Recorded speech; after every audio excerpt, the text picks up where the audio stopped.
Good evening, generals, and welcome to Men Around the Fuhrer series. Picture, if you will, a cold November morning in 1954. Behind the forbidding walls of Spandau Prison in West Berlin, an 81-year-old man tends to the prison gardens. His hands, once accustomed to signing diplomatic treaties and shaking hands with kings, now pull weeds from German soil.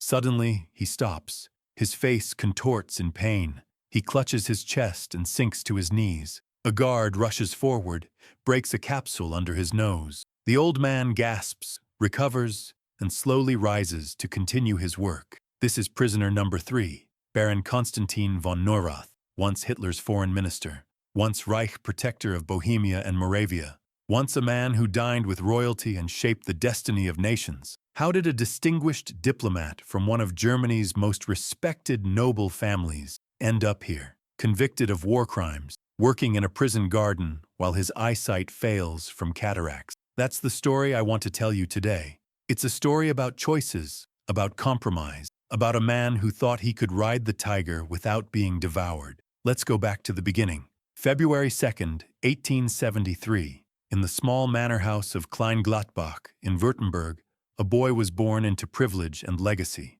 The von Neurath family wasn't just aristocratic, they were a political dynasty. Young Konstantin's grandfather had served as foreign minister under King Charles I of Württemberg. His father sat in the German Reichstag and served as chamberlain to the king. From the moment he could understand words, Konstantin von Neurath knew what was expected of him: service, duty, the continuation of a family tradition that stretched back generations. The Freiherren, the barons of Swabia, didn't just own land, they shaped history. He was educated at Tübingen and Berlin, studying law as befitted a young nobleman, but the law was just a stepping stone. Everyone knew where Konstantin was headed. In 1901, at the age of 28, he entered the German Foreign Office in Berlin. His real education was about to begin. 2 years later, in 1903, they sent him to London, first as vice-consul, then as legation counsel. Imagine the scene.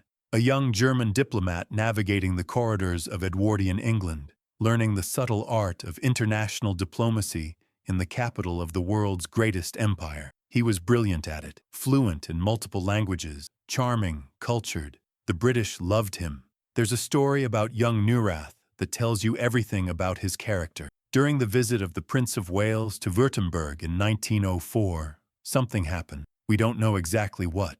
But Neurath somehow saved Queen Mary from a bedroom fire. For this act of bravery, King Edward VII made him an honorary Knight Grand Cross of the Royal Victorian Order. Queen Mary would call him Little Konstantin for the rest of her life. Think about that for a moment. This wasn't just professional success. This was personal connection with the British royal family. Remember this detail.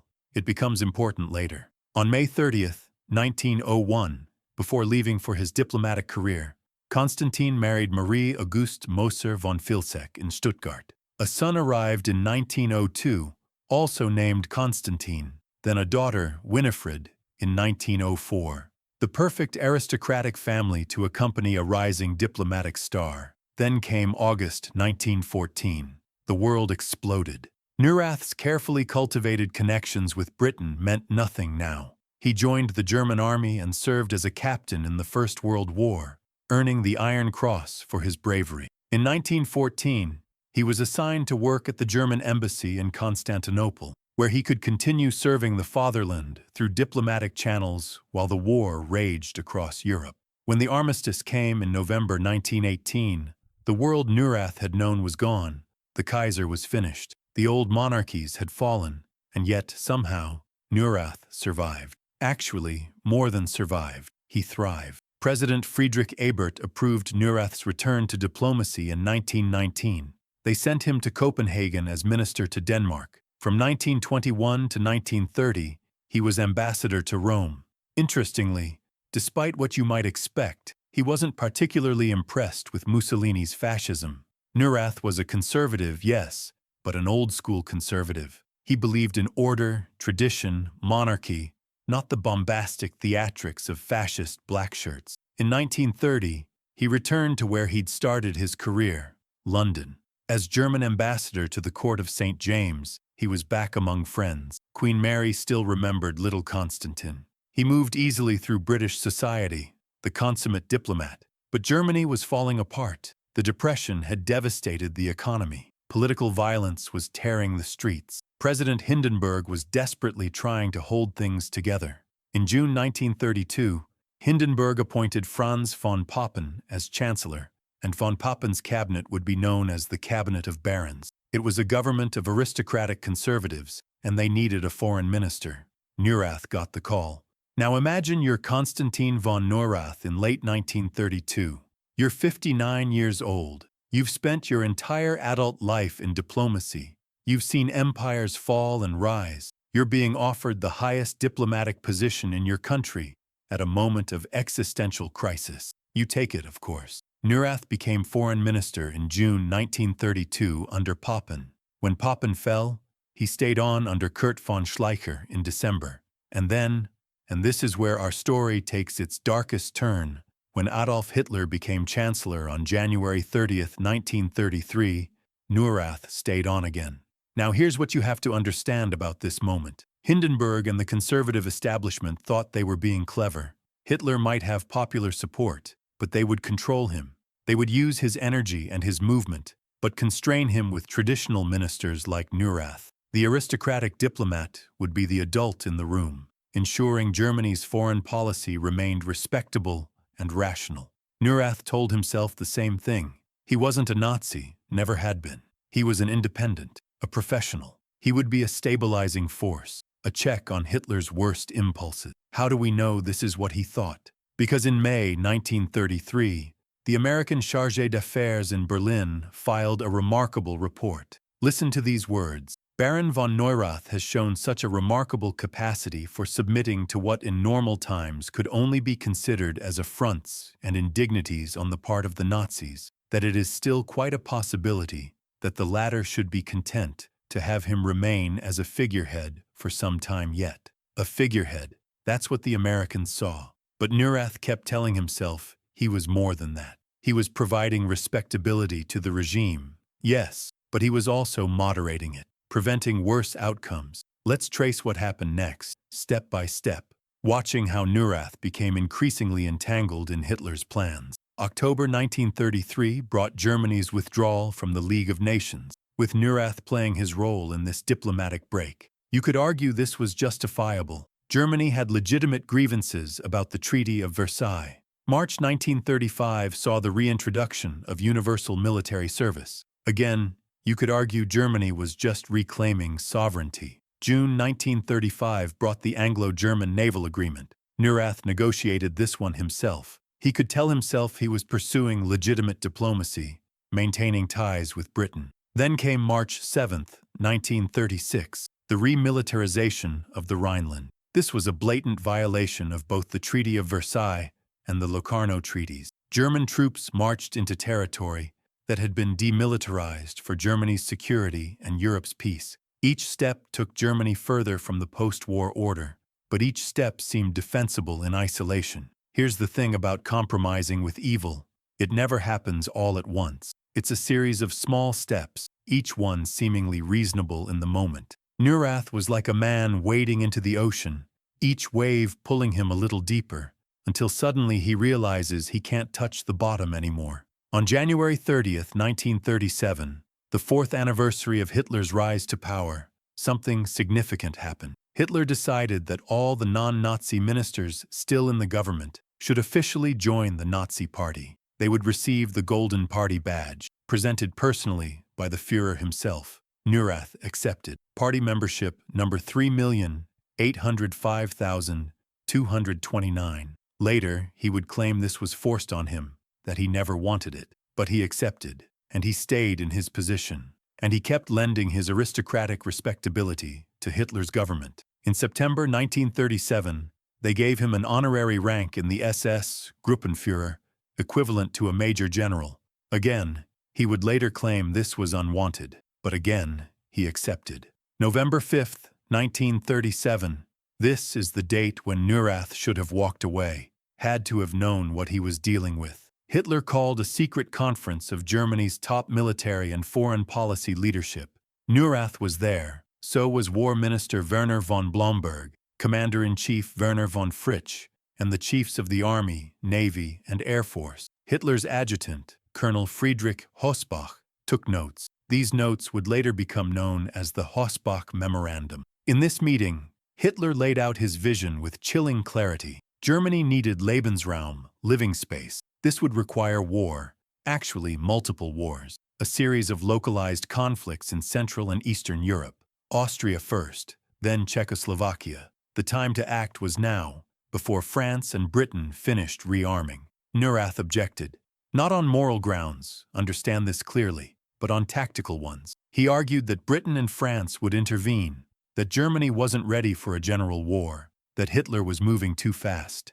Hitler didn't want to hear it. 3 months later, on February 4, 1938, Hitler made his move. In what became known as the Blomberg-Fritsch affair, Hitler purged the military leadership who had expressed doubts. Blomberg was gone, Fritsch was gone, and Neurath was gone too, replaced by Joachim von Ribbentrop, a true believer, a committed Nazi who would never question the Führer's judgment. But here's the thing, Hitler didn't want to completely discard Neurath. The old diplomat still had value, so Hitler made him Reich minister without portfolio, president of a new secret cabinet council, which never actually met, and a member of the Reich Defense Council. Empty titles, ceremonial positions. But they kept Neurath connected to the regime, and Neurath accepted them.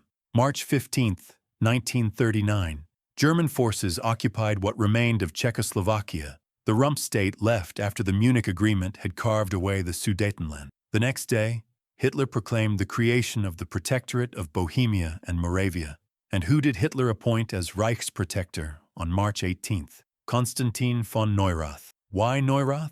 Because the international community was outraged at this blatant violation of the Munich Agreement. Hitler needed a respectable face for the occupation. Who better than the distinguished old diplomat, the man who had once saved Queen Mary from a fire, the former ambassador to London? Neurath accepted. He moved into Prague Castle in March 1939. Think about the symbolism here. Prague Castle, the ancient seat of Bohemian kings, now occupied by a German administrator working to destroy Czech independence. Almost immediately, Neurath instituted harsh measures, press censorship, political parties banned, trade unions dissolved. The Nuremberg race laws applied to Czech Jews. Czechoslovakian industry mobilized for the German war effort. In October and November 1939, Czech students protested the occupation. Neurath's response was brutal. 1,200 student protesters were sent to concentration camps. 9 student leaders were executed without trial. 9 young men killed for protesting the occupation of their country. Now, Neurath would later argue, and his defenders would echo, that by Nazi standards, his rule was actually lenient, that he tried to restrain his more extreme subordinates, like the brutal Karl Hermann Frank, that he intervened to get some Czech prisoners released. But here's the question we have to ask. Does it matter? Does being less brutal than Reinhard Heydrich earn you moral credit? Is being a moderate occupier of a country whose independence you've helped destroy somehow praiseworthy? Hitler didn't think so. From Hitler's perspective, Neurath's problem wasn't that he was too brutal, it was that he wasn't brutal enough. On September 23, 1941, Neurath was summoned to meet with Hitler. The Führer told him bluntly, "You're too soft. The Czech resistance is growing. We need someone who will crush it with iron and blood." Reinhard Heydrich was being sent to Prague to take over day-to-day control, the architect of the final solution, the butcher of Prague. Next to him, Neurath would look like a humanitarian. Neurath tried to resign. Hitler refused. Neurath remained as nominal Reichsprotector, while Heydrich wielded the real power, unleashing a reign of terror that would culminate in atrocities like the destruction of Lidice and Ležáky. Neurath didn't leave his post until August 1943, when he was finally replaced by Wilhelm Frick. By then, on June 21, 1943, Neurath had been promoted to SS Obergruppenführer, equivalent to a 3-star general, more empty honors for a man with no real power. Fast forward to 1946. Neurath sat in the dock at the Nuremberg War Crimes Tribunal. Around him were the surviving leaders of Hitler's regime: Göring, Ribbentrop, Speer, Dönitz, Raeder, Frank, Funk, 24 men who had shaped the catastrophe that had just destroyed Europe. Neurath's defense strategy was simple: compare me to the others. Yes, I was foreign minister, but Ribbentrop was worse. Yes, I was Reich protector, but Heydrich was worse. I was a moderate. I tried to restrain them. I was only following orders. The prosecution wasn't buying it. They charged him with conspiracy to commit crimes against peace, planning and waging aggressive war crimes, and crimes against humanity. All 4 counts. The evidence was damning. The Hossbach Memorandum showed he'd been present when Hitler planned wars of aggression. His role in the occupation of Austria and Czechoslovakia was documented. The measures he'd implemented in Bohemia and Moravia, the executions, the concentration camps, the persecution of Jews, were matters of record. Neurath's lawyer was Otto von Ludinghausen. He argued that his client was an old-school diplomat, a man of the previous era who had tried to moderate Nazi extremism from within, that Neurath had only accepted positions out of patriotic duty, that he had actually helped people, intervening for Czech prisoners. On October 1st, 1946, after 9 months of trial, the tribunal delivered its verdict: guilty on all 4 counts. But here's where it gets interesting. The tribunal acknowledged that Neurath held no such prominent position during the height of the Third Reich's tyranny, and was therefore only a minor adherent to the atrocities committed. His crimes against humanity were mostly conducted during his short tenure as actual protector of Bohemia and Moravia. The sentence: 15 years imprisonment. Not death like Ribbentrop, not life like Raeder and Funk. 15 years. Neurath was 73 years old. If he served his full sentence, he would be 88 when released, if he lived that long. July 18, 1947, 7 convicted war criminals arrived at Spandau Prison in the British sector of West Berlin. They would become known as the Spandau 7, referred to only by number. Number 1, Baldur von Schirach, Hitler Youth Leader. Number 2, Karl Dönitz, Grand Admiral. Number 3, Konstantin von Neurath. Number 4, Erich Raeder, Grand Admiral. Number 5, Albert Speer, Armaments Minister. Number 6, Walter Funk, Economics Minister. Number 7, Rudolf Hess, Deputy Fuhrer. Spandau was a fortress within a fortress. The red brick building was surrounded by 4.5-meter walls, then 9-meter walls, then electrified barriers topped with razor wire, then more barbed wire fences. 6 machine gun towers manned 24 hours a day. 60 guards on duty at all times. All this for 7 men. The prison was administered jointly by the 4 Allied powers: Britain, France, the United States, and the Soviet Union. Each nation took turns controlling the prison for 1 month at a time. This was the only 4-power institution that continued operating after the Allied Control Council broke down. The prisoners noticed something immediately. When the Soviets were in charge, they lost weight. When the Americans were in charge, they gained it back. Life in Spandau was harsh. Cells were 3 meters by 2.7 meters. Prisoners were referred to only by number. Diary writing was forbidden, though rarely enforced. Family visits were short and heavily monitored. The prisoners worked in the garden, cleaned the prison, and had little contact with the outside world. And yet, within this controlled environment, the old dynamics of the Third Reich played out in miniature. Dönitz and Raeder, the 2 admirals, continued their wartime argument about whether battleships or U-boats had lost the war. Sometimes their arguments turned into fistfights. Baldur von Schirach and Walter Funk were inseparable friends. Albert Speer was ostracized by many of the others for having admitted guilt at Nuremberg. And Neurath? According to Speer, if we didn't have von Neurath, we would all go crazy. The old diplomat was the one man who got along with everyone. Despite his age and failing health, the cataracts, the heart condition, the constant pain, he maintained his courtesy and dignity. He would tell stories of the old days, when he was ambassador to Italy and Britain, when he dined with kings, when little Konstantin moved through glittering diplomatic circles. But Neurath was dying. Everyone could see it. To his wife, the Baroness Marie Auguste, he wrote, "I don't think I can stand it much longer." Repeatedly, Britain, France, and the United States suggested to the Soviet Union that Neurath should be released on humanitarian grounds. He was in his 80s. He was going blind. His heart was failing. Each time, the Soviets said no.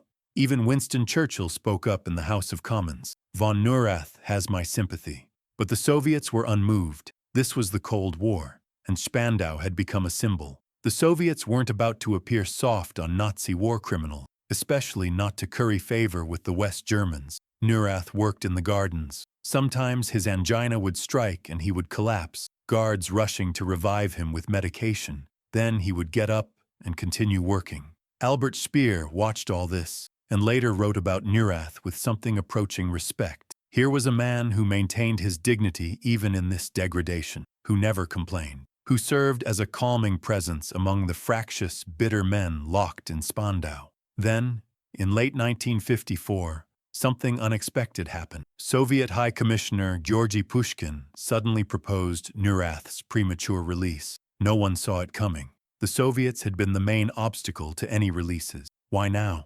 The cynical answer, and probably the correct one, was that the Soviets saw a propaganda opportunity. They could appear magnanimous while currying favor with West Germany. Neurath was the least important of the Spandau Seven. His release cost them nothing while potentially earning them goodwill.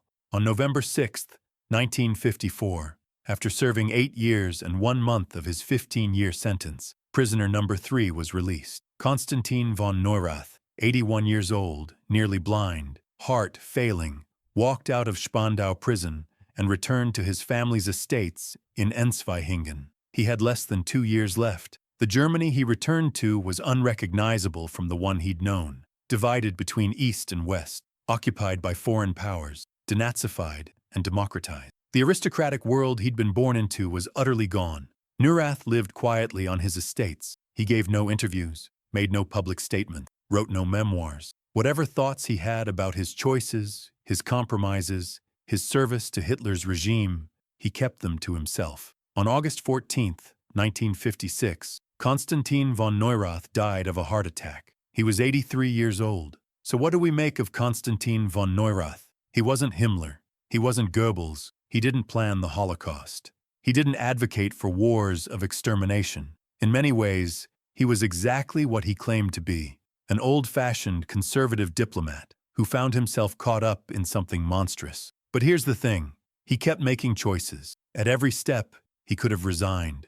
After the Hossbach meeting, he could have walked away. When offered the position of Reich protector, he could have refused. When students were being executed in Prague, he could have left. He didn't. He told himself he was being practical, that by staying, he was preventing worse outcomes, that someone had to be the adult in the room, that he could moderate the regime's worst excesses. But in the end, what did his moderation accomplish? Did he stop the war? Did he save Czechoslovakia? Did his presence in Hitler's government prevent any of the catastrophes that followed? No. What he did do was lend respectability to evil. His aristocratic pedigree, his diplomatic credentials, his connections to British royalty, all of it made Hitler's regime seem less radical, more acceptable, more legitimate. The International Military Tribunal had it right. Neurath was a willing and active participant in war crimes, even if he held no such prominent position during the height of the Third Reich's tyranny. He was a footnote to the Holocaust, a supporting player in the greatest crime of the 20th century.